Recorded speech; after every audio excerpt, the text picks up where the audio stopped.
What's up, YouTube? It's your boy, Nice Chips, Eat Some. I'm back with one more video for tonight. This one's called Tree Train Horror Stories, animated by Horror Shorts Party. By the way, I've watched a couple of this dude's videos. Good. They're amazing. Check them out. Man's good. I don't know what it is about him and his stories. They're just good.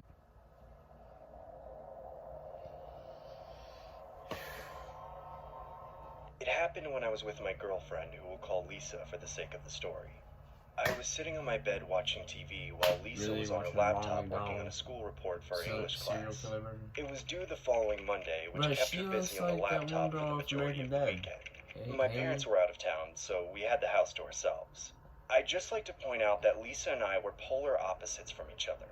I say this because she was a goth who fantasized over dark and morbid kind of things. I was the complete opposite from that. However, our different personalities didn't stop us from pursuing a relationship with one another, as we'd been together for about 4 months now. I'd also like to point out that Lisa was extremely socially awkward if she was talking to anyone other than myself. There was a time where I invited her over to a family dinner with my parents.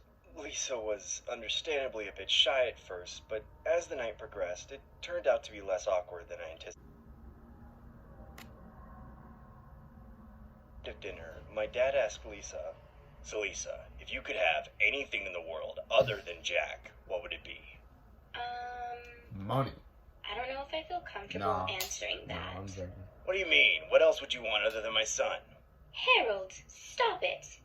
Sweetie, you can tell us only if you want. I could tell Lisa was getting uncomfortable about the impromptu interrogation my parents decided to have by the look on her face. Well, it's complicated. To be honest, I was a little taken back by that statement, as I thought I knew everything about her. I decided to chime in saying, what do you mean, Lisa? Things took a total 180 when Lisa says, Don't you guys wish you could resurrect your dead loved ones? Sure, I guess I would. My family found Lisa quite bizarre since that day, but oddly enough, accepted her for who she was. Fast forward to now, and that statement that Lisa made would all make sense to me. Lisa was tired of the monotony of her report, so we decided to head to the balcony. I remember both of us being out of our minds while gazing out into the horizon. Midway through, Lisa offhandedly makes an odd remark saying, It would be pretty cool if I could see Todd again. At some point, I'll make a video the first time I ever smoked. I found this quite strange that she would say such a thing, considering the fact that we were both dating each other. I assumed she was out of her mind, but sadly that didn't stop me from giving her a piece of my mind. I agitatedly said, "Fine, go see him then. It's not like I ever liked you." Lisa then gives me a death stare like she wanted to throw me off the balcony. I stare back at her while I casually take another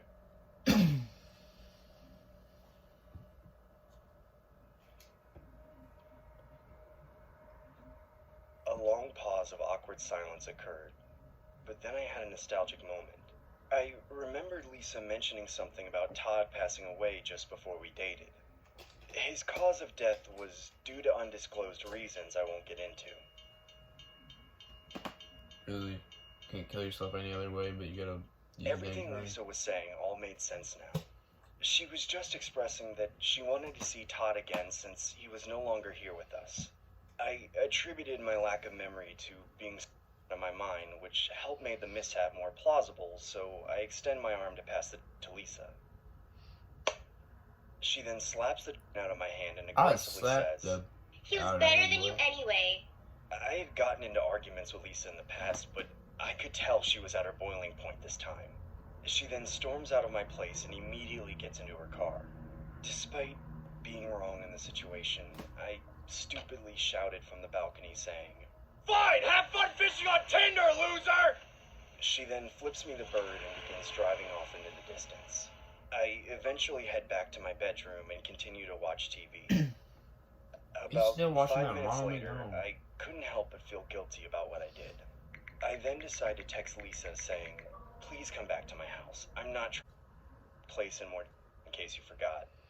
A couple minutes go by and I get no reply. That's when I start becoming more anxious. I kept contemplating whether I should call Lisa, but I didn't want to submit to the fact that I was begging for her forgiveness. I continued watching television. This man is out of his That's mind. when I noticed Lisa's laptop sitting on my computer desk.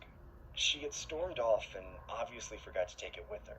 I noticed that Lisa had left her school report still open on a Word document, so I decided to proofread it, thinking it would be my silly way of apologizing to her. The report was titled, "Be with your loved ones, even when they're dead." This wasn't that surprising, as I knew the kind of person Lisa was, but it was also disturbing due to the circumstances that had just occurred on the balcony.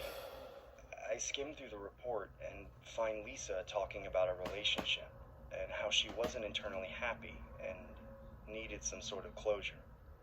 I became more and more anxious the further I read into the report. She goes into detail about her past relationship with Todd and how she misses him tremendously. As I skim through more of the report, I come across a part where Lisa talks about being able to reconnect with Todd through a satanic blog she found online. To summarize what she said, it basically insinuated that you would have to go to the last spot where the person died and die the same way. That way you'll be able to reconnect with them in the afterlife. I begin panicking and call Lisa's cell phone. She then picks up the phone and says, "What do you want?" in a voice full of disdain and hatred. I try to pretend like I knew nothing about the report and say, "Please come back. I'm sorry about everything that happened. I'm sorry about what I said." "There's no coming back from this, Jack." That's when I hear the sound of a train honking from a distance. My heart dropped and I yelled, "Lisa, where the hell are you?" "Where I should have been all along."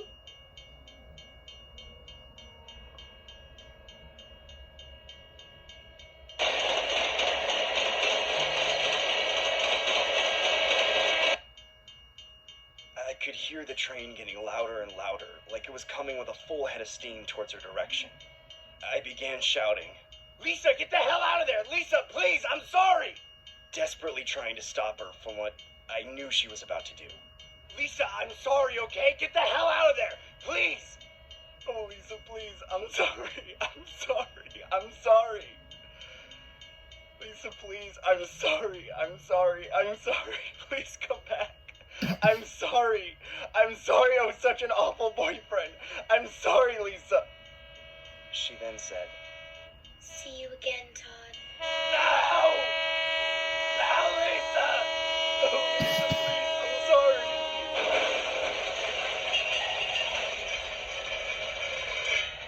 That's what y'all get for smoking. That's it.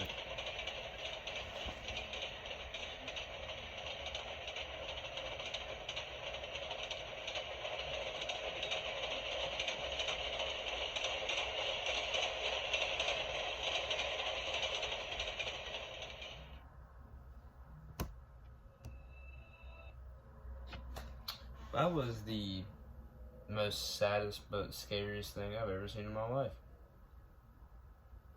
Not really scary, but yeah. That took a second to process, but yeah. Right now, I'm just gonna end it off with this tonight, and then tomorrow I'll probably post another 2 videos, maybe 3, probably 3. Alright, I'm gonna call it a night. Peace.